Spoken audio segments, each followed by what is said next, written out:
Surat edaran Mahkamah Agung nomor 11 tahun 1964 tentang penghinaan terhadap agama harus dihukum berat berangkat dari semangat menjaga persatuan dan kesatuan bangsa Indonesia yang terdiri dari beragam suku, agama, dan ras. MUI berharap hakim kasus penodaan agama oleh Ahok nantinya tetap berpegang pada surat edaran MA tersebut dalam menjatuhkan vonis untuk Ahok.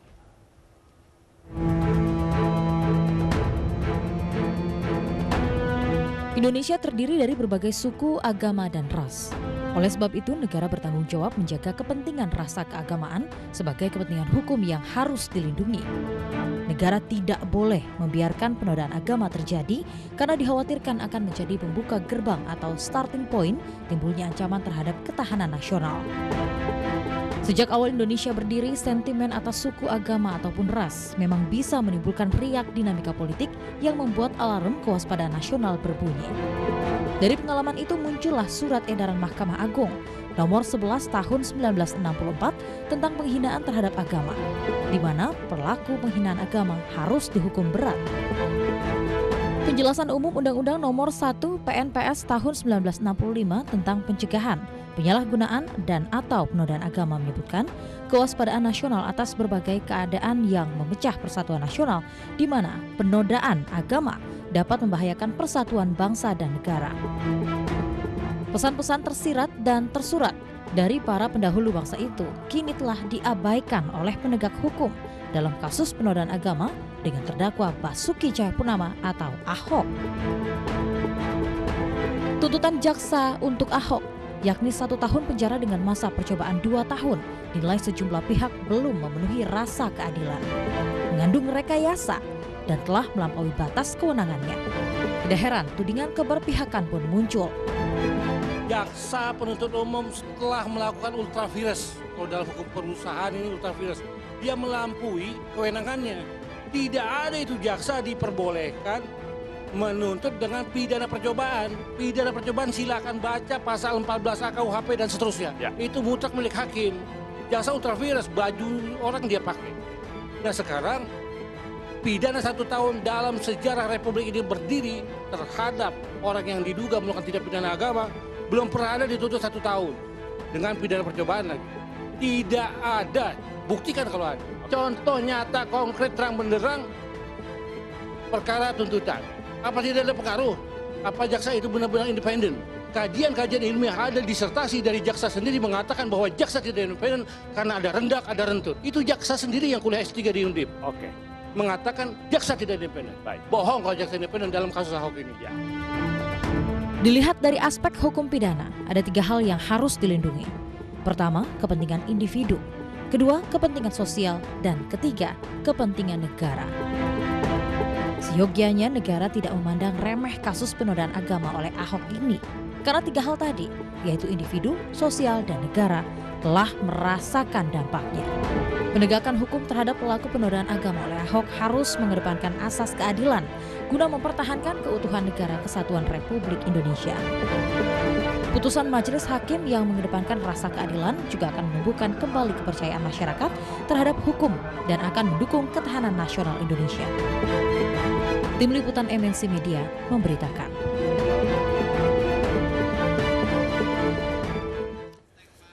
Pemirsa, saya masih bersama Pak Mahendra Data sebagai Ketua Tim Pengacara Muslim dan juga Pak Asep sebagai Ketua Aliansi Pergerakan Islam Jawa Barat. Dan tadi kita juga sempat membahas tentang aksi hari ini. Tapi saya mau ke Pak Asep tadi. Pak Asep, kita melihat aksi-aksi yang sudah berjalan, kita bisa apresiasi karena memang semua berjalan dengan damai nyatanya. Walaupun ada hal-hal yang mungkin ya kecil lah, hal-hal yang mengganggu sedikit keamanan tersebut. Tapi untuk hasil nantinya, vonis yang akan kita tunggu di tanggal 9 Mei, ya kita mungkin tidak bisa memprediksi apapun atau kita bisa optimis atau pesimis saat ini. Tapi bagaimana nanti sampai akhirnya mungkin vonis yang disampaikan jika sama dengan vonis yang disampaikan oleh jaksa. Apakah mungkin ada rencana aksi selanjutnya? Pertama, bahwa kita dari Aliansi Pergerakan Islam Jawa Barat akan menghadiri persidangan ke-21 pada tanggal 9 Mei dengan satu harapan, majelis hakim dapat bertindak objektif, majelis hakim dapat melakukan satu bentuk putusan yang memberikan rasa keadilan kepada masyarakat, majelis hakim dapat bekerja berdasarkan keyakinannya, bukan karena intervensi dari siapapun, apalagi dari rezim penguasa. Kami berkeyakinan jika majelis hakim objektif, maka kami yakin Ahok itu bakal divonis 5 tahun penjara. Kami punya keyakinan kalau majelis hakim itu tidak terintervensi oleh siapapun, maka kami berkeyakinan majelis hakim akan memvonis Ahok 5 tahun penjara. Jika tidak? Kenapa kami punya keyakinan seperti itu?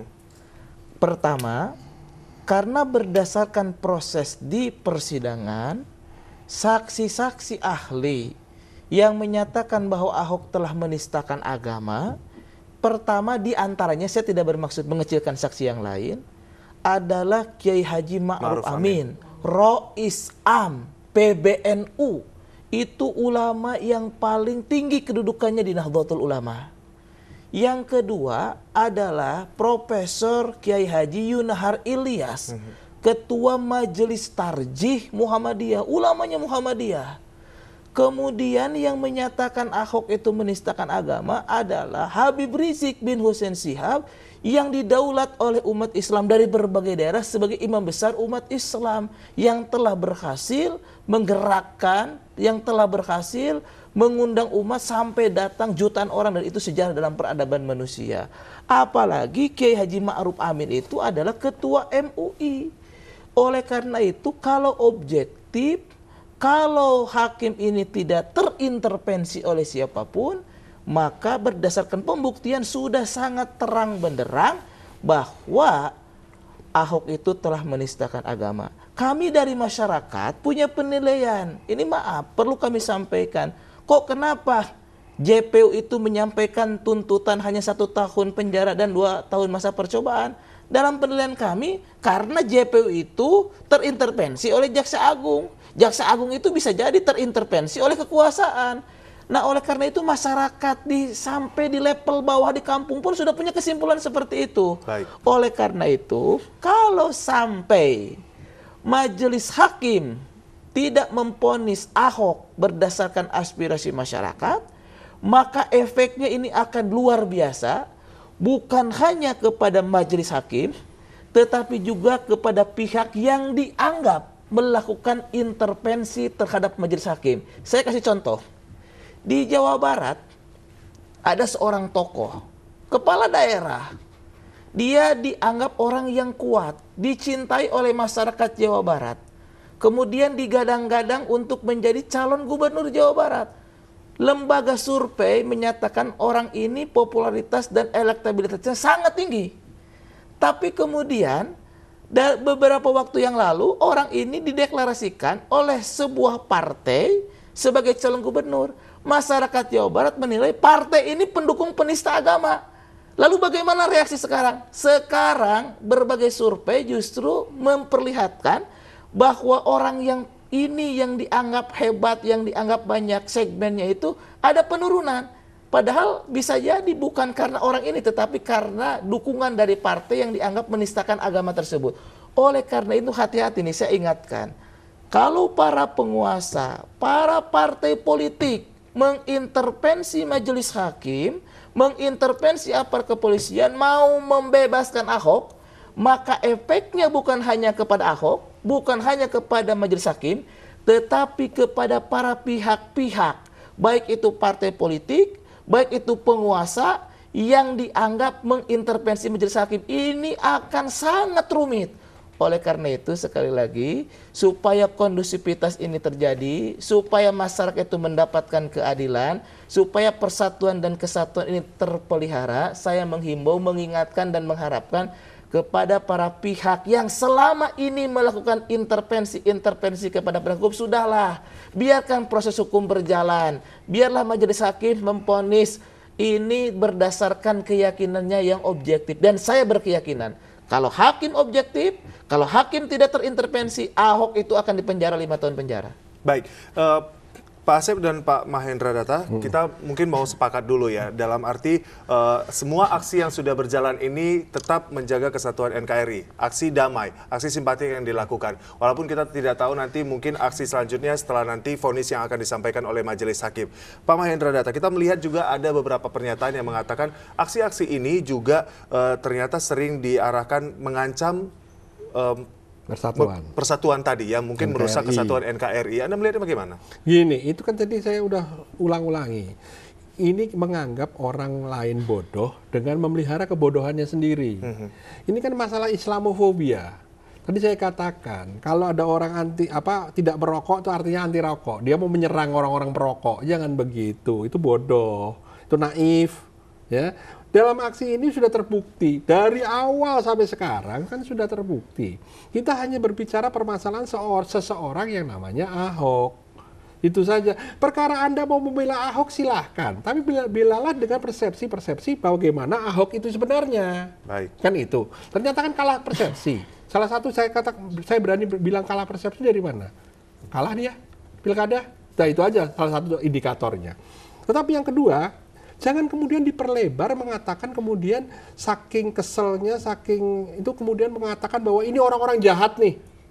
Ya, ini orang-orang jahat yang mau merusak kita, yang mau menyerang kita, yang mau menyerang agama kita, yang akan menyerang akan wah kemudian ditampilkan pengaruh-pengaruh dari luar. Ada ISIS lah masuk dan lain sebagainya.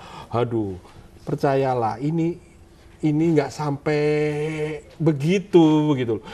Kalau kemarin seperti tadi Ustadz Asep bilang, kalau itu menyasar sebuah kaum, menyasar kaum apapun juga, atau tanda kutip Etnis ataupun agama tertentu yang dianut oleh Ahok, Mas, kejadiannya sudah lama, di mana-mana sudah terjadi pembalasan. Orang itu kan nggak ada yang jaga. Yang jaga kan cuma Ahok yang dijaga, macam-macam yang itu. Tapi kan yang lain kan nggak dijaga. Ada gitu singgungan, ada gitu kebencian dari umat Islam siapapun. Saya saja malah lebih banyak, saya kan ikut juga di dalam kelompok-kelompok yang mungkin plural ya, bukan pluralisme. Plural itu maksudnya ya berheterogen. Nah, saya tidak pernah merasa bahwa mereka itu adalah penjahat besar dan lain sebagainya. Cuma yang tadi harus diperhatikan adalah ini ada sentra yang menjadi ingin katakanlah ingin dimintakan keadilannya untuk dihukum, ya sudah sampai mengerucut menjadi versi seperti itu. Tiba-tiba ada dukungan itu kemudian mengklaim sebagai yang punya NKRI, paling NKRI, sebagai yang paling Pancasila. Padahal penataran Pancasila kemana kemarin juga nggak tahu mereka di mana. Terus persatuan, toleransi dan lain. Hai, ini sudah mulai persepsinya seakan-akan jadi persepsi yang berwujud menjadi menekan umat Islam dan seakan-akan malah balik ingin dihabisi umatnya yang dihabisi dan agamanya yang mau diganggu. Bahwa kemudian masuk ke dalam tafsir-tafsir agama Islam. Bahwa sebetulnya tidak begini, sebetulnya Islam itu harusnya begini. Loh, mendadak banyak ahli Islam kembali yang nafsir sendiri-sendiri. Demi untuk apa? Demi untuk melawan persepsi ataupun persepsi yang keluar bahwa Ahok ini telah melakukan perbuatan penodaan agama. Gara-gara itu keluar tafsir-tafsir macam-macam. Malah lucu. Ya, jadi jangan ke arah situ, gitu loh. Ke arah kita tunjukkan bagaimana kemudian Saudara Ahok ini juga, saya juga suka. Ini kan bukan sekali masalahnya. Masalahnya mulai bikin buku, ya, menyinggung Al-Maidah 51. Terus sempat yang kemudian diketahui belakangan di dalam rapat, ya, password dengan wifi. Ya, itu kan seakan-akan ya kelihatan sekali kan orang tahu kan gesture kan bisa kelihatan sinis atau apa. Menamakan wifi dengan Al-Maidah 51 dengan password kafir dan lain sebagainya. Nah, kemudian saya juga bingung. Yang ketiga baru kejadian di Pulau Seribu. Udah jelas dikatakan, ini pertanyaan hakim yang paling ini, saya kasih tahu ya. Salah satu pertanyaan hakim yang menjadi kunci dari permasalahan adalah pertanyaannya begini. Itu acara tentang perikanan. Ngapain tentang Al-Maidah Anda bicarakan? Walaupun jawabannya puja-puja sebagai jawaban yang benar, tapi menurut saya jadi lucu, nggak nyambung. Dia bilang, karena saya lihat di depan saya kayaknya nggak antusias. Jadi kalau begitu, ini gara-gara percaya Al-Maidah 51 kan dia bilang gitu. Itu yang dulu. Wah, sekarang Mas, yang punya rasa kecurigaan sendiri itu siapa? Mungkin nggak antusias, siapa tahu lagi sakit demam, siapa tahu lapar. Karena konsumsi kurang keluarnya belakangan ya, banyak hal. Hanya karena itu, kemudian dia cerita tentang Al-Maidah 51 yang bukan wilayahnya. Dia masuk ke domain yang bukan ikan. Padahal itu acara ikan. Ya, kalau kemarin yang harusnya itu yang masalah Nemo, saat itu dia cerita Nemo. Ini kebalik. Di sidang dia cerita Nemo, di acara ikan dia cerita Al-Maidah. Ini kan sudah mulai kebalik-balik gitu loh. Nah, itu saja yang harus dilihat gitu loh. Jadi kembali lagi persoalan semula, tolong kalau mau melakukan kontrapersepsi itu tepat. Ya, ini sekarang masyarakat kemarin kita bicara masa lalu ya, tersinggung karena merasa bahwa ini kok menyinggung Al-Maidah 51. Kontrapersepsinya seharusnya lebih tepat, tidak dengan cara menyerang dan kemudian mengklaim NKRI, mengklaim Pancasila, menuduh akan merusak persatuan. Wah, ini kan makin sakit hati orang itu loh. Orang mau cari keadilan dituduh.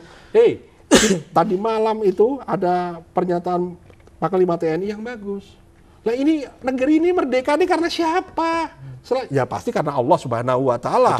Itu pasti. Tapi siapa yang berjuang, yang banyak mati itu siapa? Yang banyak berdarah-darah itu siapa? Tanpa mengecilkan kaum lain. Tapi jangan diserang lah. Jangan mendikotomikan. Ini kan zaman dulu ini.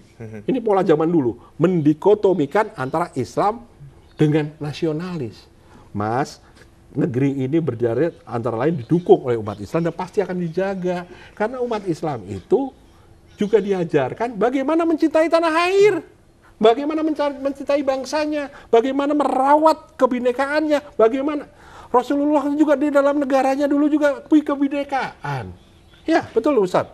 Itu kan ada juga tidak hanya umat Islam di Madinah itu. Ya, heterogen. Buktinya aman-aman saja. Tolong kembali ke situ. Jangan sekarang. Ini bahaya, Mas.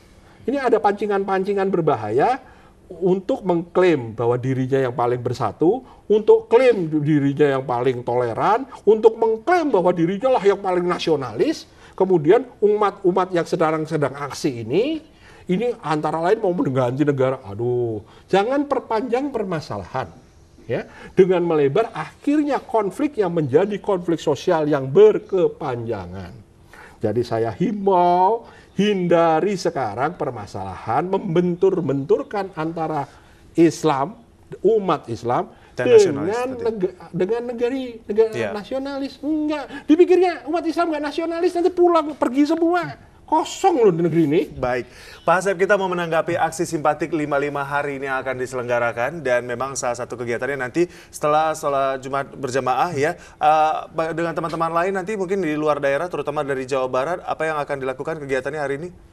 Pertama bahwa kita ke Jakarta ini memenuhi seruan dari Gerakan Nasional Pengawal Fatwa MUI, maka kita sebagai tamu sam'an wa ta'atan terhadap pihak pengundang. Baik. Yang jelas kami akan melaksanakan sholat Jumat di Istiqlal atau di masjid-masjid sekitar Istiqlal.